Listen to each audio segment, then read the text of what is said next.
नमस्कार दोस्तों, स्वागत है आपका स्टडी फॉर सिविल सर्विसेज में। एसएससी सीजीएल के जनरल अवेयरनेस के प्रीवियस ईयर क्वेश्चन की कंप्लीट सीरीज है ये। इसमें सिर्फ वही जनरल अवेयरनेस के प्रीवियस ईयर क्वेश्चन पेपर लिए गए हैं जो आज भी रिलेवेंट हैं। इसके अलावा एक और इंपॉर्टेंट इंफॉर्मेशन है आप सभी स्टूडेंट्स के लिए जो लोग एसएससी सीजीएल 2024 का टियर 1 वाला पेपर देने जा रहे हैं। एसएससी सीजीएल के स्टूडेंट्स की लंबे समय से स्टडी फॉर सिविल सर्विसेज से डिमांड थी कि जनरल अवेयरनेस या जीके या जीएस का कोर्स लाया जाए, तो हमने फाइनली ला दिया है जनरल अवेयरनेस का कोर्स। ठीक है, इसमें क्या है, एसएससी सीजीएल 2024 का जो नोटिफिकेशन आया है, ऑफिशियल नोटिफिकेशन, उसका जो नया सिलेबस है, तो नए सिलेबस को टारगेट करके लेटेस्ट ट्रेंड पैटर्न के हिसाब से कंप्लीटली रिवाइज्ड और अपडेटेड जनरल अवेयरनेस के 25 क्वेश्चन या 50 नंबर को मैक्सिमम से मैक्सिमम उसमें नंबर लाने के लिए हमने जनरल अवेयरनेस का सिलेक्शन मटेरियल बनाया है। रिवीजन कोर्स है ये। तो जनरल अवेयरनेस का रिवीजन कोर्स आप एक बार जरूर जो है एग्जाम देने से पहले जरूर इसको जो है ऑप्ट करके देखें जरूर। फीस है सिर्फ 100 रुपए। ठीक है, बाय नाउ में जरूर जो है 199 लिखा रहता है, लेकिन आप उसके ऊपर एक अप्लाई कूपन है, उसमें डालेंगे ज्ञान सर, तो वो फीस हो जाएगी 100 रुपए। तो कंप्लीट ये एसएससी सीजीएल 2024 का जो है जनरल अवेयरनेस का ऑफिशियल सिलेबस के हिसाब से, लेटेस्ट पैटर्न के हिसाब से कंप्लीटली रिवाइज्ड और updated exam oriented general awareness का रिवीजन कोर्स ही हमने लॉन्च किया है। ठीक है, कहां पे मिलेगा आपको? ज्ञान सर एडुकेशन के एंड्रॉइड ऐप में। ठीक है, गूगल प्ले स्टोर से आप जो है ज्ञान सर एडुकेशन का ऐप इंस्टॉल कर लीजिए और फिर वहां पे एसएससी सीजीएल वाले फोल्डर में जाके आप इसको हिंदी मीडियम में भी परचेज कर सकते हैं, इंग्लिश मीडियम में भी परचेज कर सकते हैं। इसी के साथ हमने टेस्ट सीरीज भी एसएससी सीजीएल की 2024 की जनरल अवेयरनेस की 50 टेस्ट सीरीज हमने लॉन्च करी है सिर्फ 50 रुपए में। ठीक है, हर टेस्ट सीरीज में 25 क्वेश्चन है। ठीक है, और जो है जनरल अवेयरनेस के ही हैं और क्वेश्चन भी छांट छांट के इस तरह से निकाले गए हैं कि सिलेबस 2 आयामों पे खत्म करने की कोशिश करी है हमने। पहला आयाम क्या है कि हमने जनरल अवेयरनेस का पूरा जो सिलेबस का निचोड़ है लेटेस्ट ट्रेंड पैटर्न के हिसाब से, करंट अफेयर के हिसाब से अपडेट करके सिलेक्शन मटेरियल या रिवीजन कोर्स में दे दिया। उसमें आपको रिकॉर्डेड वीडियो मिलेंगे सभी सब्जेक्ट के, प्लस उसकी पीडीएफ मिलेगी। इसके अलावा दूसरे आयाम पे हमने सिलेबस खत्म किया है जो हमने 50 टेस्ट सीरीज दी है जनरल अवेयरनेस की। ठीक है, इसमें भी हमने कोशिश करी कि सिलेबस पूरा जो नया सिलेबस है उसके हिसाब से पूरा उसके निचोड़ के जो मोस्ट इंपॉर्टेंट फैक्ट है उनको हम टेस्ट सीरीज के माध्यम से इसमें पूछ रहे हैं। तो 50 टेस्ट सीरीज है एसएससी सीजीएल 2024 की, सिर्फ 50 रुपए में। पूरा कोर्स है सिर्फ 100 रुपए में। कूपन कोड याद रखना ज्ञान सर। और कहां पे मिलेगा? ज्ञान सर एडुकेशन ऐप में। पीवाईक्यू की सीरीज को देखते रहे। कोई और फीडबैक कमेंट सजेशन हो तो प्लीज बताएं।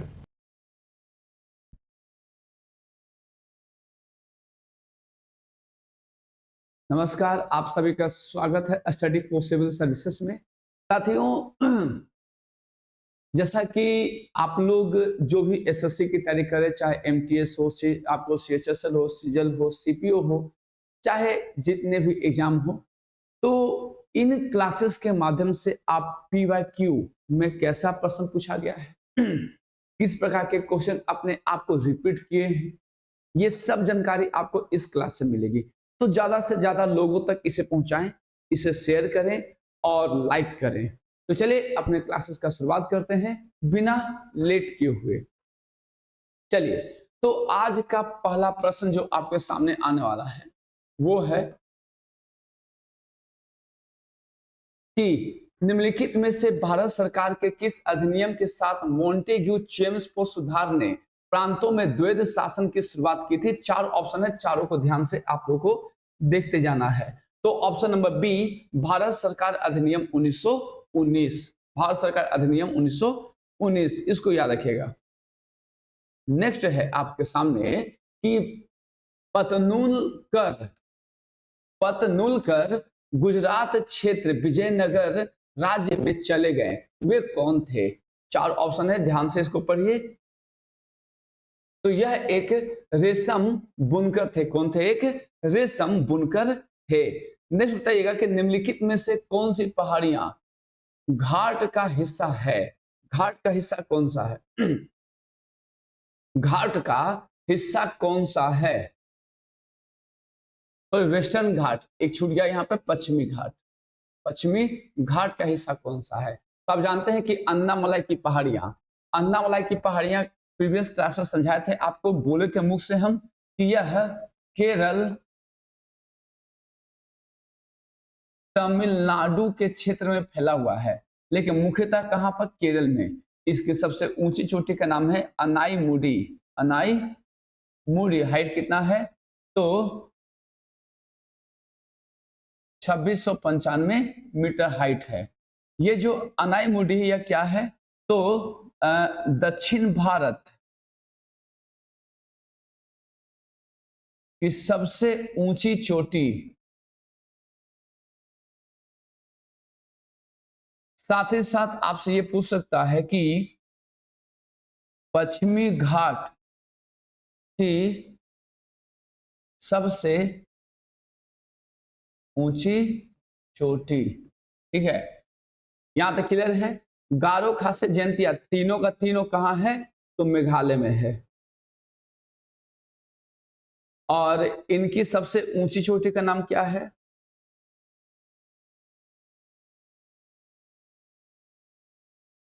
ऊंची चोटी का नाम है नोकरेक। नोकरेक, ये सब याद रखिएगा, ये सब इंपॉर्टेंट फैक्ट है जो एग्जाम में आ जाते हैं। नेक्स्ट बढ़ते हैं आगे। पूछ रहा है आपसे कि एनिमेलिया जगत के किस समूह में अखंडित द्विपार्श्विक रूप से या रूप में सममित कोमल शरीर होते हैं, जिसमें एक त्रिकोणीय संरचना यानी कि कोशिकाओं की 3 परतें होती है, और यह किसी प्रगुहा, कंकाल और गुदा से रहित होती है। चारों ऑप्शन है, इसको ध्यान से पढ़िएगा आप लोग। तो हो जाएगा चिपिट कृमि। ठीक है, चिपिट कृमि, और इसको बोलते हैं प्लांटी हेलमिंथिस के नाम से जानते हैं। क्या बोलते हैं इनको, प्लांटी हेलमिंथिस।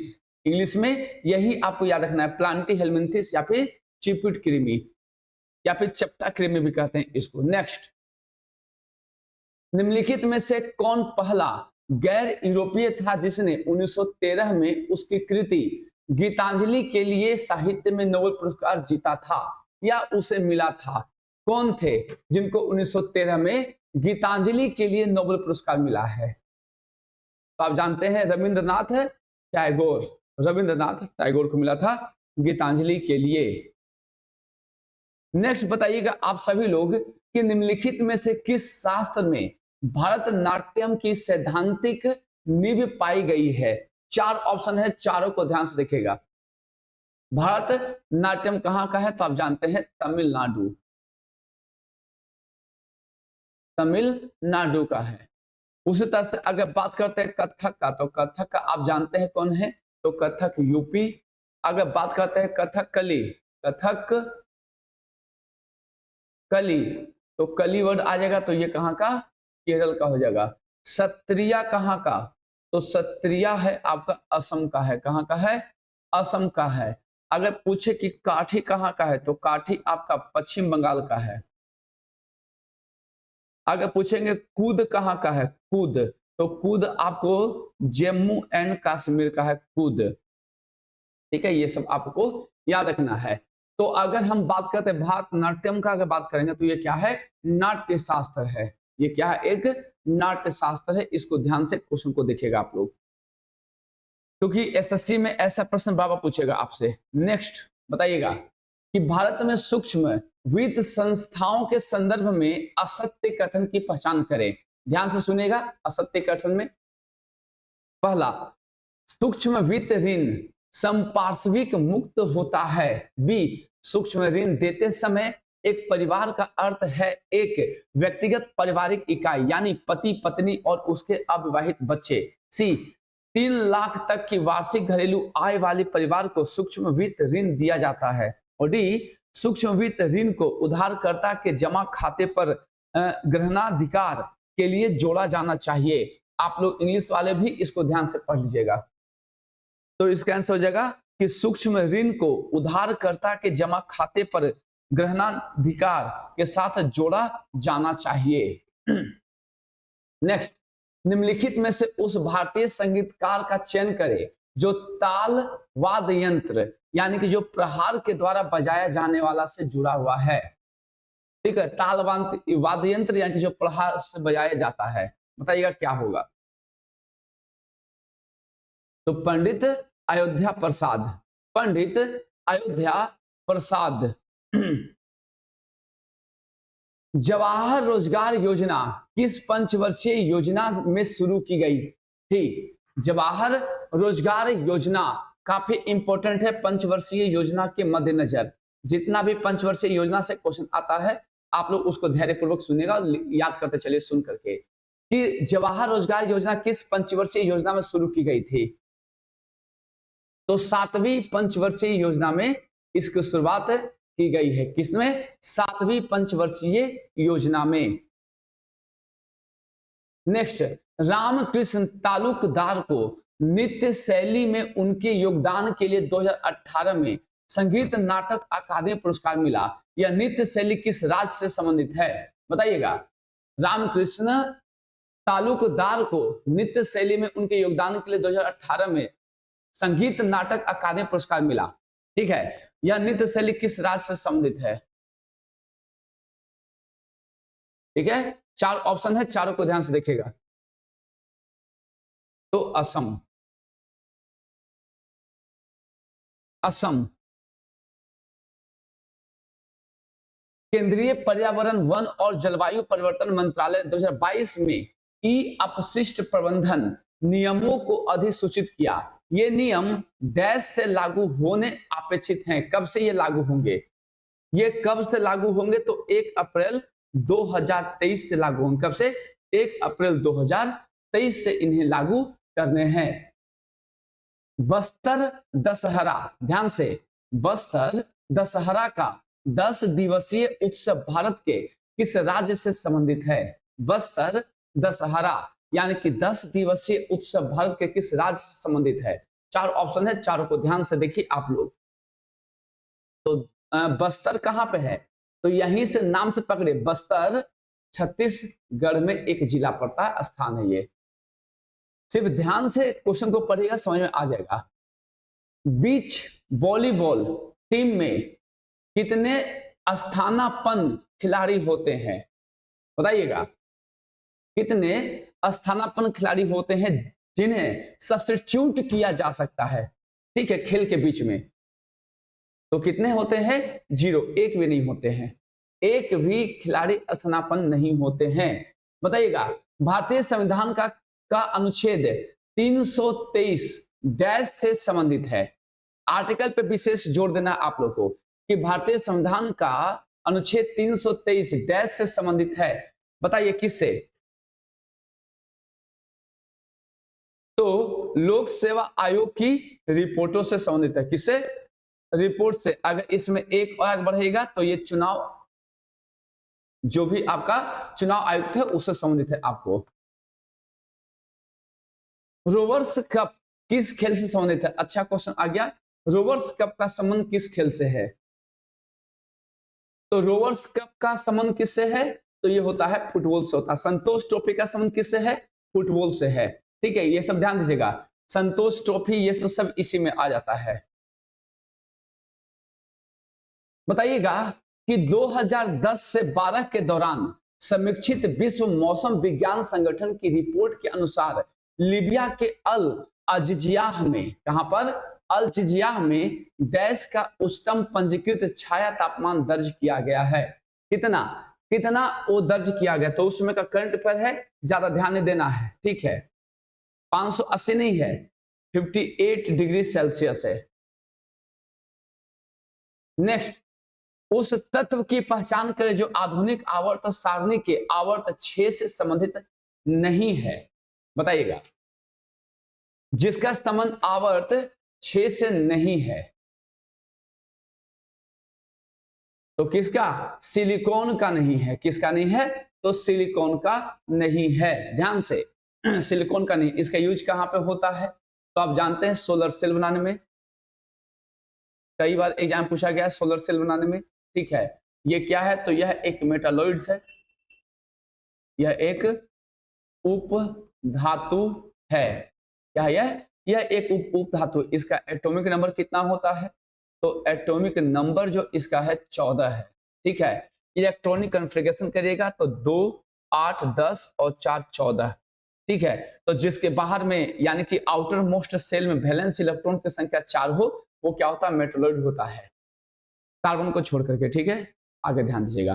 तो आगे आप लोग के लिए सूचना वही है कि जितने भी हमारे भाई बंधु, जितने भी हमारे साथी हैं, ठीक है, तो जो एसएससी की तैयारी कर रहे हैं और उनको एसएससी में जीएस में अच्छा खासा प्रॉब्लम आता है, तो जीएस में हम लोगों ने यानी कि हमारे स्टडी फॉर सिविल सर्विसेज ने 100 रुपए में पूरा का पूरा जीएस का एक फाउंडेशन बेच ही आप लाया है। और ये आपको सभी एग्जाम में, चाहे एमटीएस देंगे, चाहे सीएचएसएल देंगे, सीपीओ देंगे, सीजीएल देंगे, सभी में काम आना है।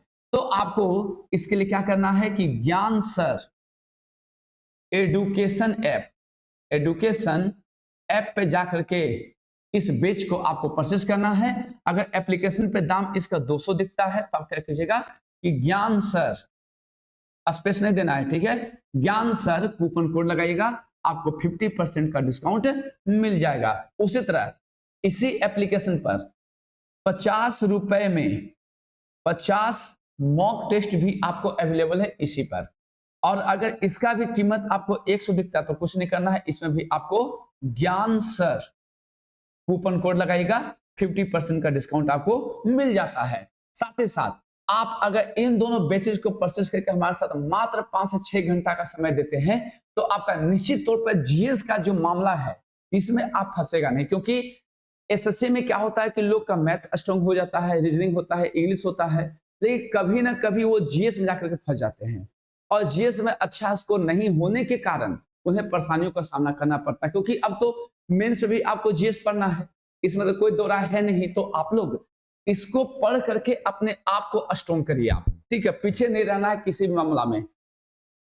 बताइएगा कि भारत की राष्ट्रपति द्रौपदी मुर्मू द्वारा 30 नवंबर 2022 को प्रदान किया गया मेजर ध्यानचंद खेल रत्न पुरस्कार 2022 डैश को दिया गया था।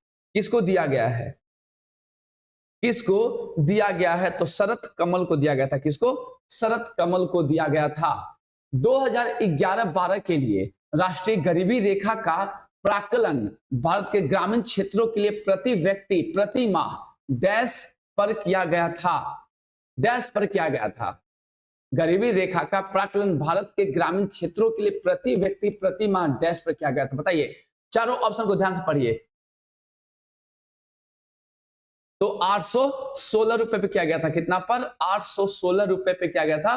काफी इंपॉर्टेंट प्रश्न है, इसको रिपीट करिएगा बार बार आप लोग। बताइए, कोशिका झिल्ली के संबंध में निम्नलिखित में से कौन सा कथन सही है? कथन पहला कह रहा है कि झिल्ली इसके दोनों ओर मौजूद कुछ अणुओं के लिए चुनिंदा रूप से पारगम्य होती है। दो कह रहा है कि पानी भी इस झिल्ली से होकर निम्न से उच्च सांद्रता में जा सकता है। क्या सही है? जरा सा कमेंट करिएगा आप लोग। तो देखिए, पहला बिल्कुल सही है कि झिल्ली इसके दोनों ओर मौजूद कुछ अणुओं के लिए चुनिंदा रूप से पारगम्य होती है। जो इंपॉर्टेंट है उसको अंदर जान देता है और जो इंपॉर्टेंट नहीं है उसको बाहर आन देता है। पानी के लिए ऐसा नहीं होता है। तो केवल और केवल एक ऑप्शन नंबर डी बिल्कुल सही जवाब इसका है। Next, lanthanide. बताइएगा, लेंथेनाइट को प्रायः क्या कहा जाता है? लेंथेनाइट को क्या कहते हैं? चार ऑप्शन है, चारों को ध्यान से पढ़ेगा। लेंथेनाइट को क्या कहते हैं? तो लेंथेनाइट को हम दुर्लभ मृदा तत्व कहते हैं। क्या कहते हैं? रेयर अर्थ एलिमेंट के नाम से जानते हैं। क्या कहते हैं? रेयर अर्थ एलिमेंट के नाम से जानते हैं। मेगास्थनीज की पुस्तक इंडिका में भारतीय समाज के कितने वर्गों का उल्लेख किया गया है? तो कल आपको समझाए थे कि मेगास्थनीज जो है वो चंद्रगुप्त मौर्य के दरबार में आते हैं, है ना? कब? जब सेल्यूकस निकेटर के साथ इनका युद्ध होता है चंद्रगुप्त मौर्य का। तो सेल्यूकस निकेटर इस युद्ध में पराजित होते हैं और दोनों के बीच में संधि होता है। संधि के दौरान चंद्रगुप्त मौर्य को वह कुछ गांव गिफ्ट में देते हैं और ये चंद्रगुप्त मौर्य इनको 500 हाथी गिफ्ट में देते हैं। दूसरी बात यह है कि दोनों की संधि के अनुसार ही सेल्यूकस निकेटर की पुत्री जिसका नाम था हेलेना, उनका विवाह जो होता है चंद्रगुप्त मौर्य से होता है। और चंद्रगुप्त मौर्य एक लेखक मांगते हैं जिसमें मेगास्थनीज जो कि उनका राजदूत था, किनका? सेल्यूकस निकेटर का। तो इसी संधि के दौरान इनके कोर्ट में आते हैं और ये एक पुस्तक लिखते हैं इंडिका। और इस इंडिका पुस्तक में समाज को कितने वर्गों में बांटा गया है? ये काफी इंपॉर्टेंट है, सुनिएगा ध्यान से। समाज को कितने वर्गों में बांटा गया है? तो समाज को 7 वर्गों में बांटा गया है। नेक्स्ट, अगस्त 2021 में प्रधानमंत्री ने सार्वजनिक वितरण प्रणाली और मिड डे मील योजना सहित विभिन्न सरकारी योजनाओं के तहत वितरित चावल के वर्ष डैश तक फोर्टिफिकेशन की घोषणा की है। तो 2024 तक, कब तक? 2024 तक किया गया है। नेक्स्ट आइएगा कि भारतीय संविधान के राज्य के नीति निर्देशक तत्व किस देश से लिए गए हैं? तो डीपीएसपी जो है यह आयरलैंड से लिया गया। किससे? आयरलैंड से। साथ ही साथ आयरलैंड से क्या लिया गया है कि राष्ट्रपति के निर्वाचन की रीति, मतलब वो प्रोसेस क्या होगा जिससे इसका निर्वाचन होगा। उसके अलावे राष्ट्रपति द्वारा दिए जाने वाले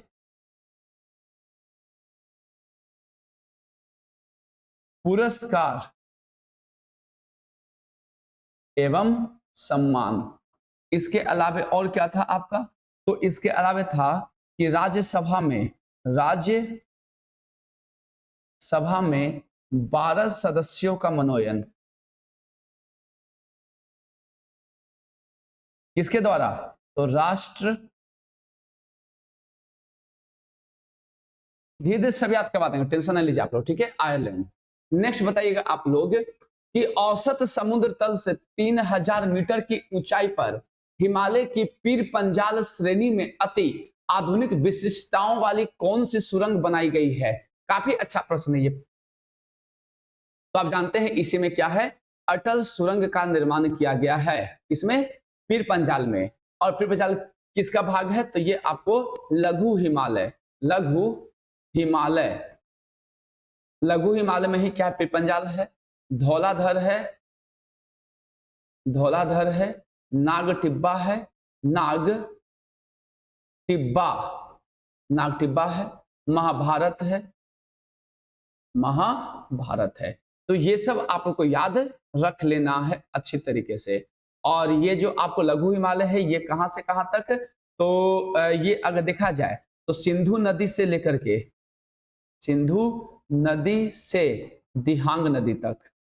दिहांग नदी तक फैला हुआ है। इसको याद आपको रखना है। औसत ऊंचाई इसका कितना है?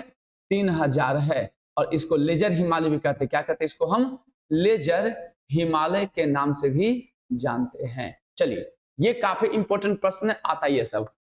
नेक्स्ट चलते हैं सेट 2 पे हम लोग। तो सेट 2 में अब आ रहा है आपके सामने कुछ प्रश्न है, ध्यान से देखिएगा। हिमाचल प्रदेश का डोंगरी उत्सव मुख्य रूप से किस धार्मिक समुदाय द्वारा मनाया जाता है? 4 ऑप्शन है, चारों को ध्यान से देखिए। तो क्या हो जाता है?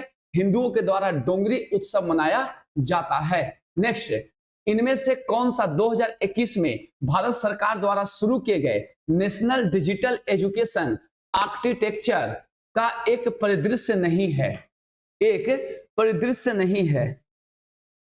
तो सीखने का विकास करना इसमें नहीं शामिल है। नेक्स्ट, पानीपत की तीसरी लड़ाई के दौरान मुगल सम्राट कौन था? पानीपत की तीसरी लड़ाई कब होती? 1761 में। अगर पहली का बात करेंगे, फर्स्ट का, तो 1526 में। अगर सेकंड का बात करेंगे तो 1556 में हुआ था। और थर्ड का अगर बात करते हैं तो 1761 में। ये तीनों का तीनों डेट को याद कर लीजिएगा। उस समय मुगल सम्राट कौन था? तो शाह आलम द्वितीय था। कौन था? शाह आलम द्वितीय। नेक्स्ट, भारत सरकार के आर्थिक सर्वेक्षण 2022-23 के उल्लेख के अनुसार आधार अधिनियम 2016 की धारा 7 के तहत अधिसूचित कितनी केंद्रीय योजनाओं के सामाजिक वितरण के लिए आधार एक आवश्यक टूल है? बताइएगा। तो 318। कितना? 318 के लिए। नेक्स्ट बताइएगा कि निम्नलिखित में से कौन रहनुमाई माजदायसन सभा या रिलीजियस रिफॉर्म एसोसिएशन के संस्थापकों में से एक थे? बताइएगा।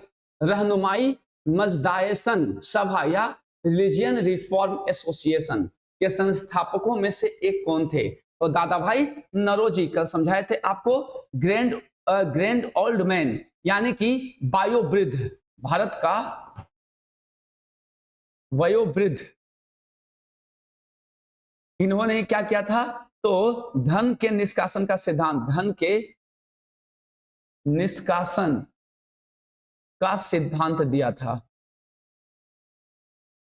सिद्धांत दिया था। ये कांग्रेस के अध्यक्ष कितने बार? 3 बार। एक 1886 में कहां पर? कोलकाता। 1893 में कहां पर? लाहौर। और 1906 में कहां फिर? कोलकाता, जिसमें स्वराज शब्द का यूज किया गया था। नेक्स्ट आगे चलते हैं, बताइएगा चंपारण सत्याग्रह डैश में हुआ था? आसान क्वेश्चन। चंपारण, महात्मा गांधी चंपारण में पहुंचे थे 10 अप्रैल 1917 को, लेकिन चंपारण सत्याग्रह हुआ कब था? तो चंपारण सत्याग्रह जो हुआ था वह 13 अप्रैल 1917 को हुआ था। 13 अप्रैल 1917 को हुआ था, ठीक है। और चंपारण के किस गांव में गांधी जी रुके थे? तो अमोलवा। कहां पर? अमोलवा गांव में रुके थे। 1917 आंसर हो गया, ठीक है। नेक्स्ट, निम्नलिखित में से किस अवधि को भारत में जनसंख्या विस्फोट अवधि के रूप में जाना जाता है? अच्छा क्वेश्चन है, जनसंख्या से, ठीक है, ध्यान दीजिएगा। जनसंख्या विस्फोट की अवधि के रूप में जाना जाता है कौन सा? तो जो 51 से 1981 का वर्ष है ये, और एसएससी में जब आप लोग को हम पढ़ाए थे ये चीज, तो ये खूब अच्छे तरीके से आप लोग को डेट हम समझाए थे कि ये सब प्रश्न आता है। नेक्स्ट बताइएगा कि पूर्व पश्चिम गलियारा कॉरिडोर निम्नलिखित में से किन शहरों को आपस में जोड़ता है? बताइए किन शहरों को आपस में जोड़ता है पूर्व पश्चिम गलियारा? तो ये जो है सिलचर और पोरबंदर को, किसको? सिलचर और पोरबंदर को आपस में जोड़ने का काम करता है। नेक्स्ट, वाजवूर, बताइएगा वाजवूर किस भारतीय शास्त्रीय नृत्य की शैलियों में से एक है? यह भी इंपॉर्टेंट प्रश्न है, आप जो इस बार जो भी एग्जाम आप देंगे, वाजवूर किस भारतीय शास्त्रीय नृत्य की शैलियों में से एक है? 4 ऑप्शन है, चारों को ध्यान से पढ़िएगा आप लोग। तो ये भारतनाट्यम समझा चुके हैं आपको। ये कहां पर? तमिलनाडु। तमिलनाडु। ये कहां पर आपको? केरल में है। मोहिनी अट्टम भी कहां पर? केरल में है, याद करवाए थे, केरल। और कथक कहां का है? यूपी का है। नेक्स्ट आगे आइएगा, आवर्ती लवक यानी कि ल्यूकोप्लास्ट का कौन सा रूप तेल संश्लेषण और भंडारण में दक्ष होता है और पराग कणों में उन कोशिकाओं की परत में मुख्य रूप से पाया जाता है जो पराग कणों को विकसित करती है? क्या ऑप्शन होगा? इसको ध्यान से देखिएगा। तो क्या हो जाएगा? इलियोप्लास्ट में। नेक्स्ट, अर्जुन सिंह ध्रुवे को किस राज्य के बैगा नृत्य, सबसे पहले समझिएगा कि बैगा नृत्य कहां फेमस है, में उनके योगदान के लिए 2022 में पद्म श्री से सम्मानित किया गया था अर्जुन सिंह ध्रुवे को, जो कि बैगा नृत्य से क्या है? संबंधित है। तो बैगा नृत्य किस राज्य का है? तो सिंपल सा ये क्वेश्चन था आपको कि बैगा नृत्य जो है आपको मध्य प्रदेश से है।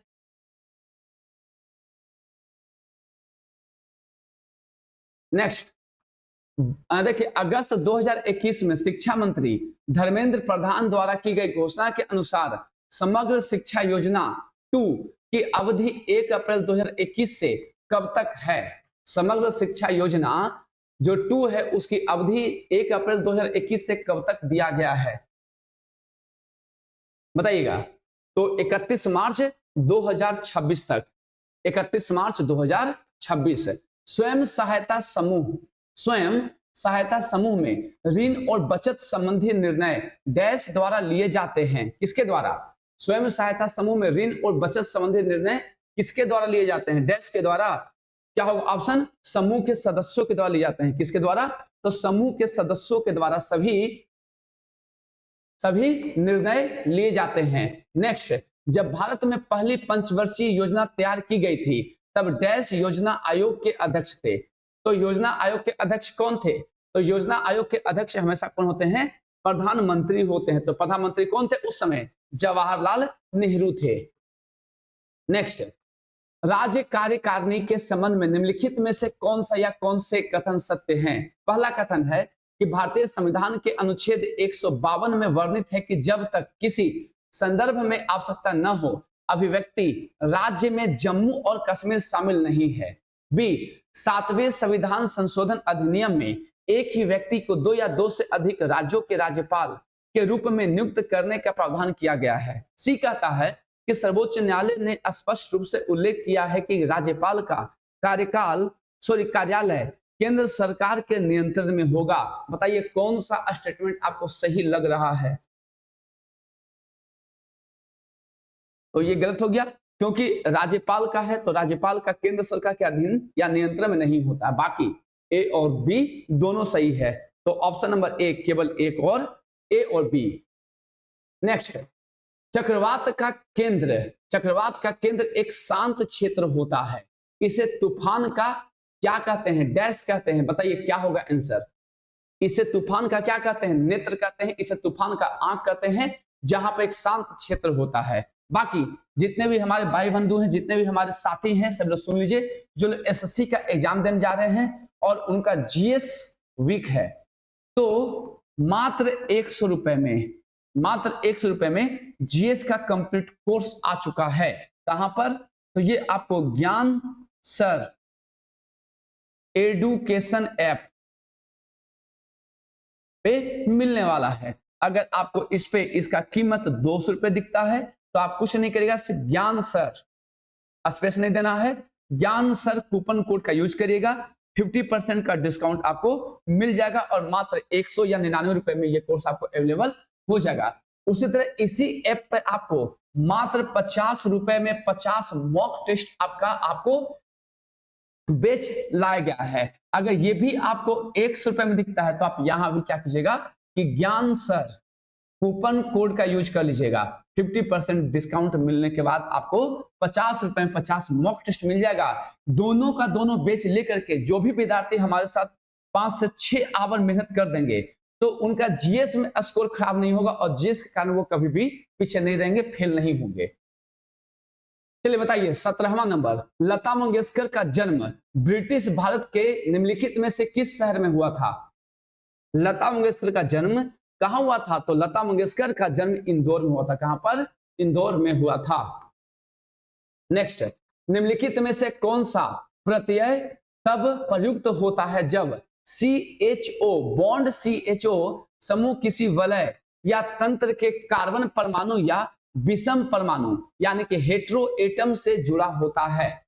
बताइए क्या होगा इसका आंसर? तो कार्बोल्डिहाइड, ऑप्शन नंबर सी, कार्बोल्डिहाइड।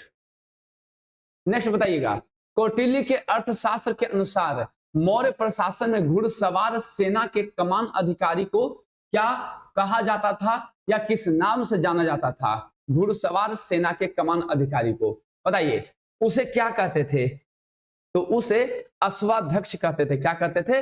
अश्वाध्यक्ष के नाम से जानते थे। नेक्स्ट, कार्ल फ्रेडरिक गॉस और विल्हेम एडवर्ड वेबर ने दुनिया के पहले विद्युत चुंबकीय टेलीग्राफ का आविष्कार कब किया था? तो पहले तो ये क्वेश्चन देख लीजिए कि दुनिया के पहले विद्युत चुंबकीय टेलीग्राफ का आविष्कार करने वाले कौन? तो कार्ल फ्रेडरिक गॉस और विल्हेम एडवर्ड वेबर। कब हुआ था? तो 1833 में, 1833 में इसका आविष्कार हुआ था। भारत ने पहली बार हॉकी विश्व कप का खिताब कब जीता था? आसान क्वेश्चन है ये। हॉकी में विश्व कप का खिताब पहली बार कब जीता था इंडिया? तो सन 1975 में। कब? सन 1975 में इंडिया ने हॉकी का पहला विश्व कप का खिताब जीता था। कोपेन की योजना के अनुसार भारत में किस प्रकार के जलवायु को ई से निरूपित किया जाता है? बताइए, प्रश्न कई बार ऐसा आपको देखने को मिलेगा, ठीक है? बताइए कैसा? ई से निरूपित किस प्रकार के जलवायु को किया जाता है? तो ध्रुवीय प्रकार के जलवायु को हम ई प्रकार के जलवायु से दर्शाते हैं। नेक्स्ट, भारतीय संविधान में मौलिक कर्तव्यों की अवधारणा किस देश से ली गई है? प्रीवियस क्लासेस में भी आपका हो चुका है, रूस से हुआ था, सरदार स्वर्ण सिंह समिति की सिफारिश पर आर्टिकल 51 का ए। नेहरू ट्रॉफी नौका दौड़ का आयोजन निम्नलिखित में से किस राज्य द्वारा किया जाता है?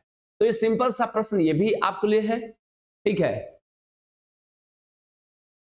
जो बेम्बा नद जो आपका झील है उसी में आपको ये होता है।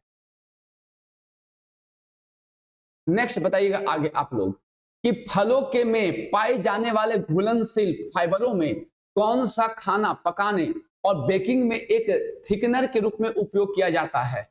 बताइए किसका यूज करते हैं? थिकनर के रूप में खाना पकाने और बेकिंग में यूज होता है। तो किसका यूज होता है? पेक्टिन का। यहां से याद करिएगा कि लिग्निन भी एक पॉलीसेकेराइड है, पेक्टिन भी एक पॉलीसेकेराइड है, और आपका सेलुलोज भी क्या है? तो एक पॉलीसेकेराइड है। ठीक है, ये सब एग्जांपल है जो एग्जाम में पूछ देगा आपसे, तो फंस सकते हैं आप। तो चलिए, ये था आपके सामने आज का ये वीडियो। मुझे पूरी आशा है कि आप वीडियो को एंजॉय किए होंगे, काफी हद तक आप इसको याद करने की कोशिश कर रहे होंगे, प्रीवियस क्लासेस को देख भी रहे होंगे आप। तो अगर वीडियो आपको पसंद आ रहा है तो आपको इसे शेयर करना है, ज्यादा से ज्यादा लोगों तक पहुंचाना है। अपने अपने ग्रुप में, जिस ग्रुप में आप जुड़े हुए हैं, इसको शेयर करना है, ठीक है, लाइक करना है। तो चलिए इसी के साथ आप लोग से विदा लेते हैं। तब तक के लिए आप सभी को जय हिंद।